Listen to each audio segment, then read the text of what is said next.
What's the deal, family? Welcome back to the Realest Reaction channel on YouTube. It's your boy Sean, and we here with another banger for y'all, man. So look, we got making the case, man. Wilt Chamberlain this time around, man. Last time I did, on the last one I did Bill Russell. So I felt it was only right after doing Bill Russell to come back, hit Wilt Chamberlain. Next I'm about to come back and hit Kareem. Then I'm about to come back and hit LeBron, and I think that's it. Then I'm gonna figure out why he ain't put Kobe on the list. You know what I'm saying? I might understand why, but I'm gonna figure it out. But anyways, today, like I said, we got Wilt Chamberlain, the man, the myth, the legend. Rest in peace as well. 100 points, bro. 100 points. Simple as that. 100 points, man. That's what we coming here to talk about. It's 100 points, 50 average a game. You know what I mean? Stupid rebounds. We gonna find out why he the GOAT, man. Outside of 100 points, outside of 50 a game, really, we gonna find out why he could be the GOAT. You know what I'm saying? Personally, I never really thought of Wilt as like a GOAT, like a GOAT. I just knew he had 100 points and got hella girls. You feel me? That was really it. Cause in my eyes, he would never be able to surpass Kareem. Because even though he had 100 points, Kareem I already knew had the most points ever. So it's like, hey, man, we talking points all time or points in one game? You know what I mean? It's a career, not a game. But he still got 100, man. So we going to find out, you know, what the case is for Wilt Chamberlain. I pretty much done all the other players besides Kareem and LeBron. So pretty much go check those out. And that's pretty much it, man. I might do the teams after this. You know what I'm saying? I might do the teams. They got the Lakers, the Celtics, the Pistons, the Bulls, a couple other teams on there. So I might do the teams if y'all want me to. Let me know in the comments how you feel about that. And that's it. Let's get to this video, man.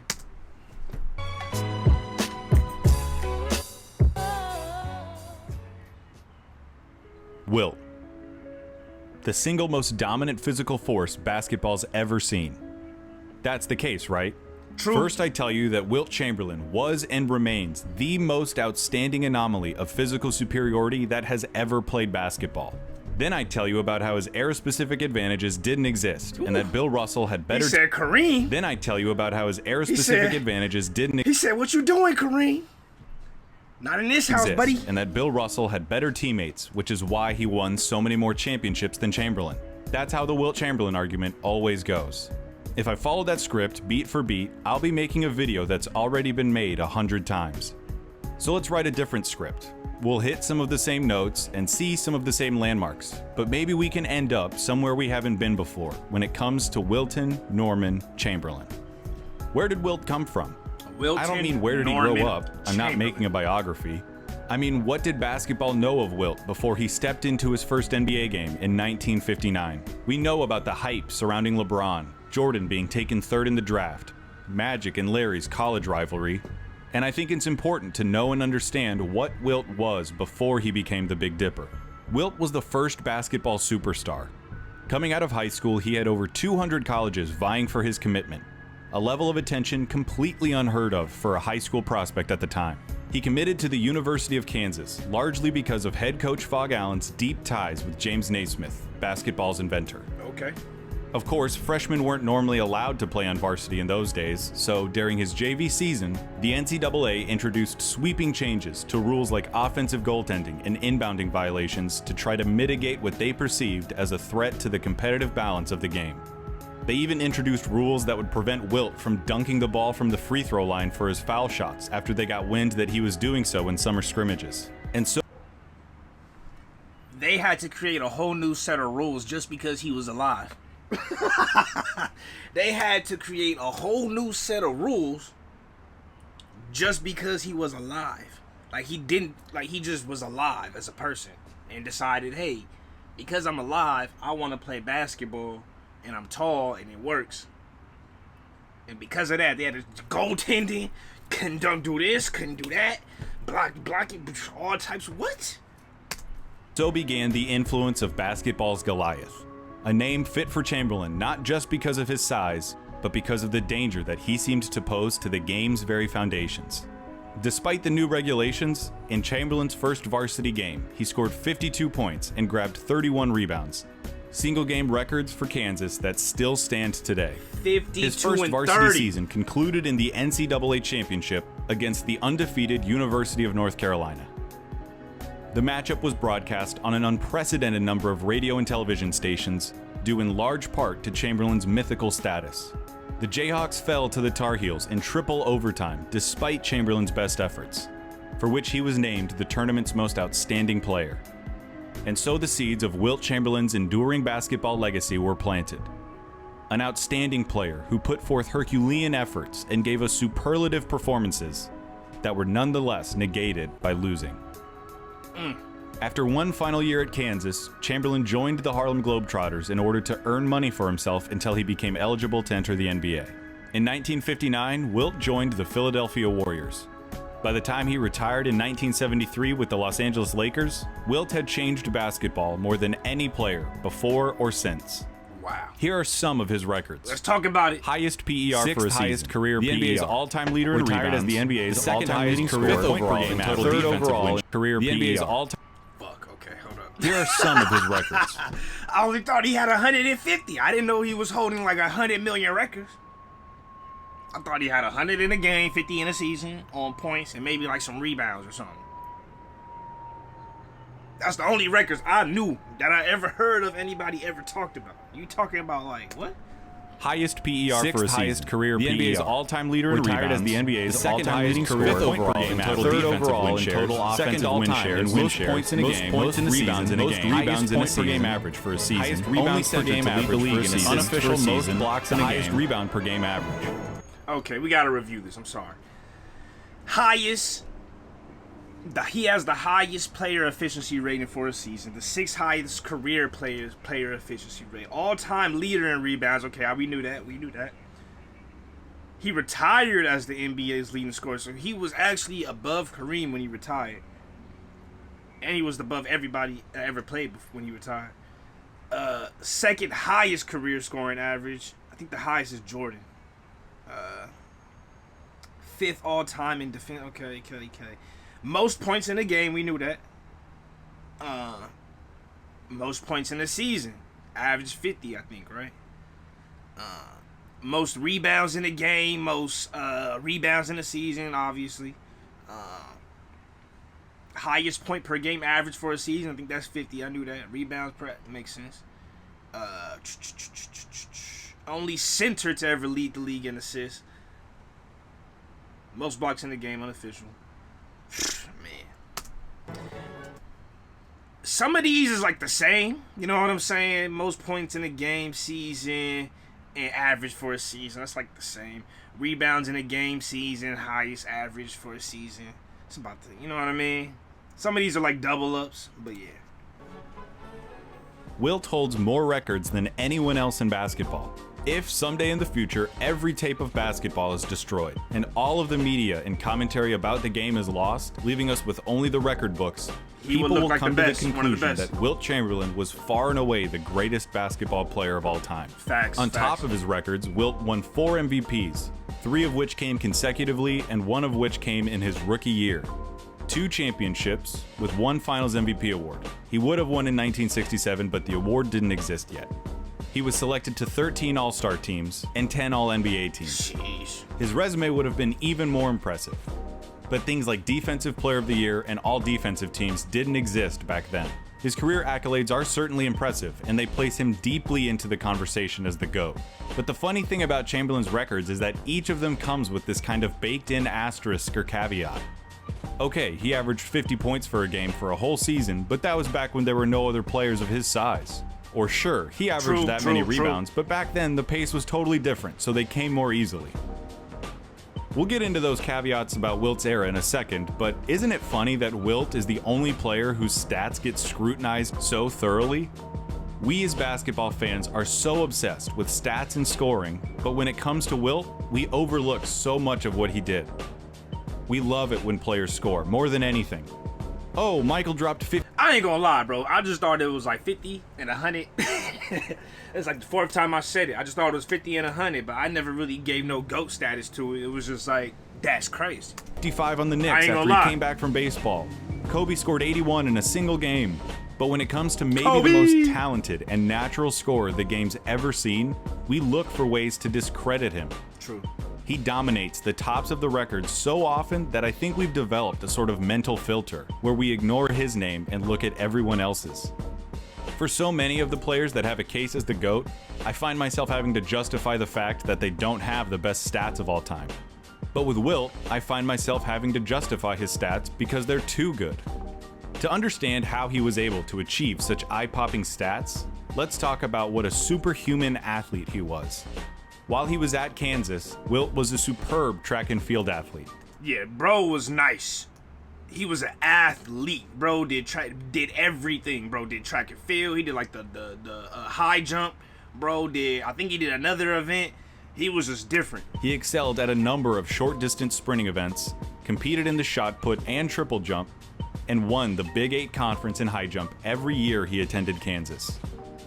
Arnold Schwarzenegger once described working out with Wilt Chamberlain. Wilt Chamberlain is stronger than him. Wilt Chamberlain would be in the gym, but we eventually ended up doing a movie together. Yeah, Conan. Conan the Destroyer, exactly. Yeah. But yeah, I was a big fan of his because he came to the gym and he would do a tricep extension that, like, the big guys, the strongest guys, would do, let's say, 120 pounds, let's say, tricep extension, putting down, right? He would come and he would do 150, 170 pounds. Just different. That's how strong he was. They always said he was by far the strongest person who's ever played the NBA. I've heard this before. I remember that he lifted me up like with one arm like nothing. Along with Jim Thorpe, Wilt Chamberlain was the preeminent athletic talent of the 20th century at over 7 feet tall. Had Chamberlain lived in another time, they would have built statues and temples to him. And on top of all of it, he was a tremendous passer and led the league in assists in 1968. That season, he finished with 702 assists, just 2 fewer than Ricky Rubio's ever racked up in a single season. As far as his basketball skill set, Wilt's biggest flaw was his infamous free throw shooting.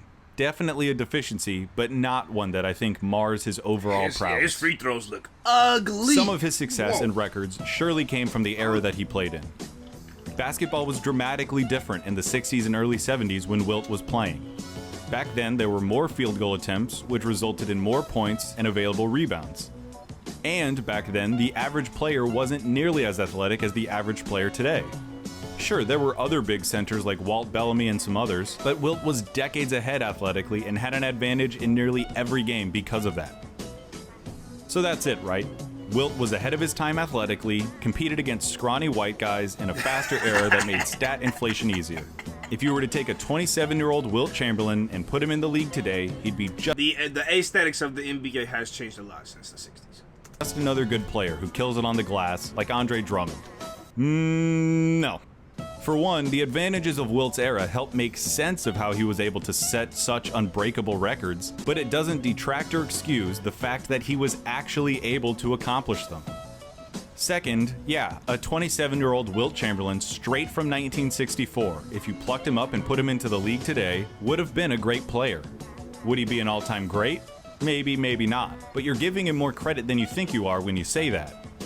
Imagine you instead took a 13-year-old Wilt Chamberlain and brought him up as a player like every other great prospect. Now he gets to take advantage of 60 years worth of advancement in nutrition, exercise regimentation, recovery science, transportation, and equipment technology, especially the advancement in shoes. I'm so glad he said that because that's never talked about enough. People always say, well, but it's like, it's not just the players, bro. It's everything that comes with it. Bro, imagine if, like football, for example. Football. Or think about NBA. These dudes used to be wearing Chuck Taylors. Chuck Taylors, dog. Converse, bro. You ever wore some Converse? You ever try to do some real athletic, real intensity on the feet type of shit in some Converse? That ain't good for you, bro. That is not good for you. You ain't got no ankle support on them things, no nothing. I'm just saying.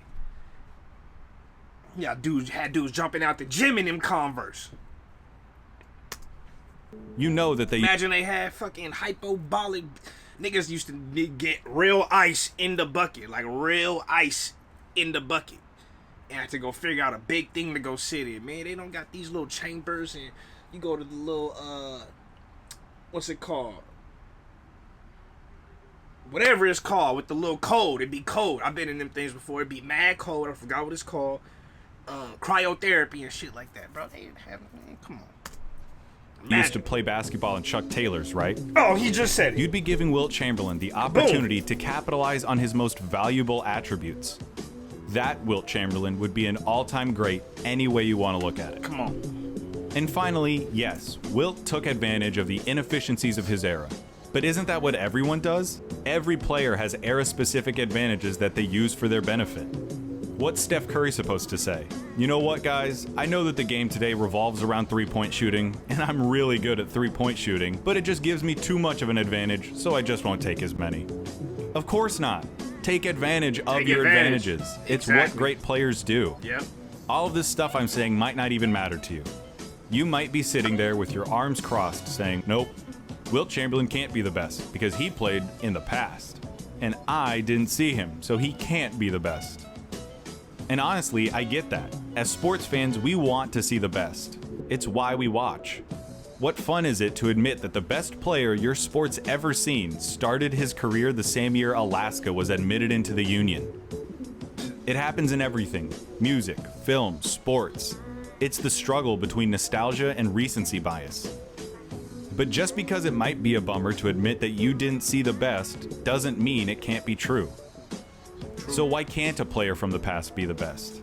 I'm sure a lot of you, though, might be willing to concede that a player from that era could be the best, but you wouldn't say it was Chamberlain. I'm sure some of you are saying it's his rival, Bill Russell. Russell won 11 championships in 13 years compared to Wilt's 2. Russell was described as the ultimate competitor and as a leader who time and time again inspired That 11 and still enabled sounding his crazy, teams to man. I succeed. just did the reaction. And that it still brings sounds us to crazy. the crux of Wilt Chamberlain's case. Jeez. 11. History says that Wilt was the ultimate athletic specimen who excelled in every physical sense, but who had a critical lack of killer instinct. According to his reputation, Wilt was missing the leadership abilities and intangible mental qualities that are required to win. Wilt is remembered as someone who chased stats, was a bit of a head case, and could never figure out exactly what it was he wanted from basketball. Because of that reputation, Wilt remains an intensely polarizing player. So if I want to make the case that Wilt was the greatest basketball player of all time, I have to find a way to assuage the idea that he never had what it took to be a winner. To do that, I want to use Bill Russell as his analog, because they played in the same era and because Russell represented everything Wilt couldn't be or do. They're remembered as inverses of each other and embody contrasting ideas. Team versus individual, defense versus offense, me versus we, and ultimately winning and losing. But why are they remembered as representing things so starkly? Again, because they're from the past. They're practically myths and legends at this point. There's less footage of them than there is of other great players, and because the narrative became easy to write as their careers went along. David beat Goliath, and nobody roots for Goliath. But was the fight even fair for Goliath? For starters, Bill Russell consistently had better teammates than Wilt Chamberlain did. That's as good as a fact to me, and I will maintain it even when I make the case for Bill Russell. Wilt played with great players in his career, but Bill played with Bob Cousy, a league MVP, John Havlicek, who went on to lead the Celtics to 2 titles in the 70s, Sam Jones, a 6-time All-Star and master in the clutch, and other Hall of Famers like Tommy Heinsohn, Casey Jones, and Frank Ramsey. And of all the great players that Wilt played with, he usually caught them at the beginning or the end of their careers. Aside from notable exceptions like Jerry West and Hal Greer. Obviously, it's easier to be a better teammate when you have a better team, but I think that the most important factor that Russell benefited from, even more than his teammates, was the leadership afforded to him by his head coach, Red Auerbach. Red was one of the most forward-thinking minds to pass through the NBA and is still on the Mount Rushmore of head coaches. Of the Celtics' 17 championships, Auerbach was a pivotal piece in 16 of them, either as Boston's coach, general manager, or president. 16. He drafted Chuck Cooper, the first African-American, into the NBA and hired the first black NBA head coach, the first African-American. coach, general manager, or president. He drafted Chuck Cooper, the first African American, into the NBA Shouts out and to hired Chuck the Cooper, first man. black NBA head coach in Shouts Bill out to Russell. Chuck. Red was an intense, competitive coach who adapted his methods to suit his players. In his own words, if you have some great potential players, there are two things. One, you help make them great. Two, you devise a method of play that is suitable to their talent. And that's the thing that I think Wilt lacked more than anything. A coach who could lead him, tell him what to do and how to do it. Wilt was a prideful guy, and he cared about what people thought about him, which is one of the most natural and human things to care about. Of course, the thing that most people knew Wilt Chamberlain from was basketball, and as a basketball player, Wilt was constantly ridiculed by the media for not winning championships every single year. Right, especially with those As stats. he began to develop this reputation of a loser, he started scoring more points so that he could say, well, look, I scored all these points, I got all these rebounds, I did my job. And so he became known as a selfish scorer. And what did he do? He led the league in assists. What do you think people said about him then? That he was stat obsessed. And so goes the legacy of Wilt Chamberlain. Wilt needed a coach who could help him channel all of his abilities into a winning style of play. No different from guys like Kobe or Michael. Give me some winning style I'd players. argue that if Wilt had played for a great coach like Red Auerbach for his entire career, he would have experienced every modicum of success that Bill Russell did. I promise I didn't just pull that theory out of my ass. I'm arguing that because it happened twice. The two seasons that Wilt won it all, 1967 and 1972, were marked by the influence of outstanding coaches on Wilt's game. Alex Hannum coached Wilt for 3 full seasons, in 1964 on the San Francisco Warriors, and in 1967 and 8 on the Philadelphia 76ers. When Hannum was hired by the Warriors in '64, he inherited a team that was beginning to unravel. The franchise had been sold during the season and relocated from Philadelphia to San Francisco, leading to the retirement of veteran scorers Paul Arizin and Tom Gola. As a result, Wilt shouldered the scoring burden and averaged 44 points and 24 rebounds a game, believing that doing so was the only way to keep the Warriors competitive. The effort was in vain though, as the team lost over half their games and missed the playoffs. And so, Hannum went to work, changing the team's approach and trying to implement strategies that would lead to winning basketball. By May of that season, this was the headline in Sports Illustrated. Meet the new The Wilt article Chamberlain. describes Chamberlain as exactly the kind of player you would hope he could be. He was scoring less, depending on and trusting his teammates, was defending at a high level consistently, and doing all of the little things that led to the team's success. By all accounts, that change was due in no small part to Hannum's influence. Unlike every coach before him, Hannum had stood up to Chamberlain, and in doing so had earned the superstar's respect. When Hannum stressed the importance of team play and defensive intensity, Wilt listened. The result was a 17-game improvement from the year prior and a trip to the NBA Finals, all with a team that had barely changed in personnel. For the first time in his career, Wilt Chamberlain, the player who could do anything as a player, was learning how to play.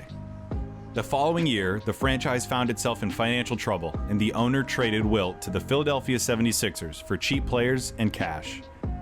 Wilt won 55 games with the club in his first full year there, and by the following season, Hannum had been hired to replace Dolph Schayes as head coach. Philadelphia started that season an unprecedented 46-4. By the end of the season, Wilt had averaged just 24 points a game, the lowest he'd had at that point in his career, to go along with nearly 8 assists and 24 rebounds a game. 24, 8, 6 players on Philadelphia had point averages in the double digits. Wow. Wilt's abilities hadn't changed, his approach had. That Philadelphia team finished the regular season with 68 wins and 14 losses, the best record the NBA had ever seen. After dispatching Oscar Robertson and the Cincinnati Royals, Wilt found himself facing a familiar foe in the Boston Celtics. But with superb teammates and an outstanding coach, Wilt led the 76ers past Boston in just 5 games, ending the Celtics' 8-year reign as champions. There you go. In the finals, Wilt defeated his old team, the San Francisco Warriors, in 6 games to claim his first championship and cap off the most outstanding professional campaign the NBA had ever seen. A year later, Wilt led the NBA in assists, en route to a league-high 62 wins. After a 7-game loss in the playoffs in the Eastern Finals, Hannum retired, and relations between Wilt and the 76ers ownership had soured. He then demanded a trade to the Los Angeles Lakers. With the Lakers, Wilt was saddled with coaches Butch Van Breda Kolff and Joe Mulaney. Not exactly household names. The Lakers had good seasons under those coaches, but were never able to climb all the way to the top of the mountain. Bill Sharman, a hard-nosed, no-nonsense coach, took over in 1972. That season, the Lakers went on to win 33 games in a row, a record that still stands. That Lakers team finished with a record of 69-13, surpassing the mark set by Wilt's 76ers 5 years earlier. Nice. In the playoffs, they lost just 3 games on their way to the championship. Jerry West said of Sharman, "He told us he thought that if we played the way he wanted us to, that we could beat anybody. He got us to believe that right away, and he did it without raising his voice once all year. As for Wilt, he was simply the guy that got us here." So there you go. That's my case. Wilt was a victim of pressure and a lack of consistent quality coaching. I don't like that case. You might be saying, but Clayton, what about college? Wilt lost that UNC game under Fog Allen, and that proves that he's fundamentally a loser. And that's where you're wrong. Where Kobe at, man? Because guess what? Wilt never played for Fog Allen. Allen turned 70 at the end of Wilt's freshman year, and 70 was the mandatory retirement age for state employees in Kansas at the time. They appealed it, they lost, Allen retired, and Wilt didn't get along with his replacement. In Wilt's entire career, he had exactly 2 great head coaches on 2 different teams. Both times, he turned in seasons that broke records for wins and ended in championships. So much for not being a winner. I know it's a what if, but if you'd given Wilt a coach like Red Auerbach for his entire career, he'd have the most decorated resume in NBA history. But remember, we're not talking about the greatest resume. We're talking about the greatest basketball player of all time. And by just about every metric that exists, we're talking about Wilt Chamberlain. One last quote from Chuck Klosterman. I'll give him that. Russell possessed intangible greatness, which means sport writers can make him into whatever metaphor they desire. Russell was the central figure for a superior franchise, so history suggests he was the greater, more meaningful force. His wins validate everything. If you side with Chamberlain, it seems like you're siding with the absurdity of numbers. But consider this question. In an alternative universe and with a different attitude, could Chamberlain have been Russell? Probably. Could Russell have ever been Wilt? Never. No chance. Okay, sure. Chamberlain is the only human who could have ever been Chamberlain.